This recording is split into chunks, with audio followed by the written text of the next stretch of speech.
بسم الله الرحمن الرحیم. مننه کوم ورور تاسو چې تاسو راغلي او موږ هم ټایم راکړو زموږ د اواز مخکې بوځئ.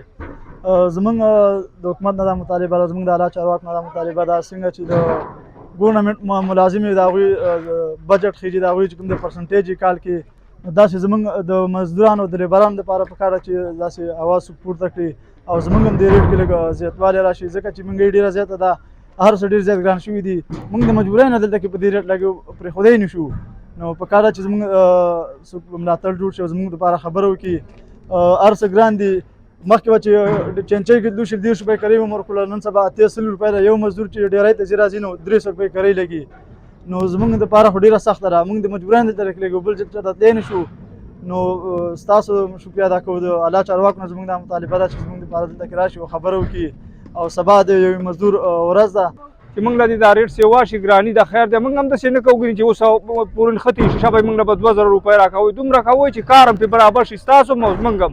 ګوره په 2500 روپۍ تر وړه ده، په 200 روپۍ ټیمګۍ ده، 800 روپۍ ده، 300 روپۍ باندې چیني ده. دا موږ د کوم ځای نه راوړو یار؟ خیر ده تاسو هم لږ سوچ کوئ. حکومت ته موږ دا خواست کوو چې موږ سره په دې کې مرسته وکړي. چې مرسته ونه کړي نو موږ دا کار نشو کولی. دا ټول عمر دی 8 کاله وشو، په 8 کاله کې موږ له 13 روپۍ زیاتې شوي.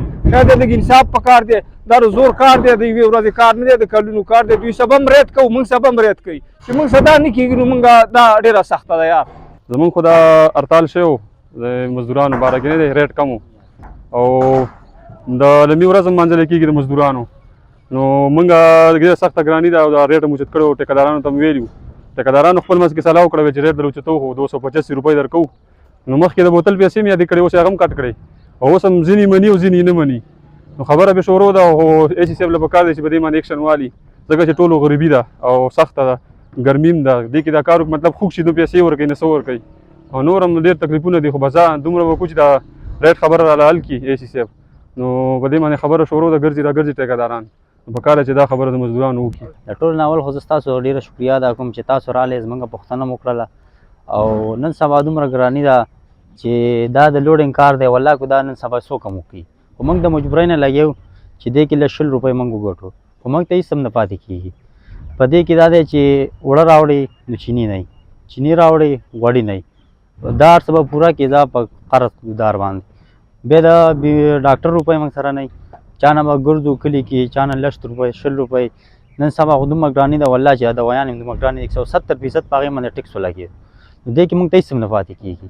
دې ټیکهدارانو ته دا خواست دی چې زمونږ د ریټ 300 روپۍ ریټ ولګوئ او ډالر نن سبا د مزدور حق ته دوی موږ له ډالۍ نه راکوي. نو حکومت ته موږ دا خواست دی چې دوی موږ سره پوره مرسته وکړي او زموږ سره ملاتړ ودرېږي.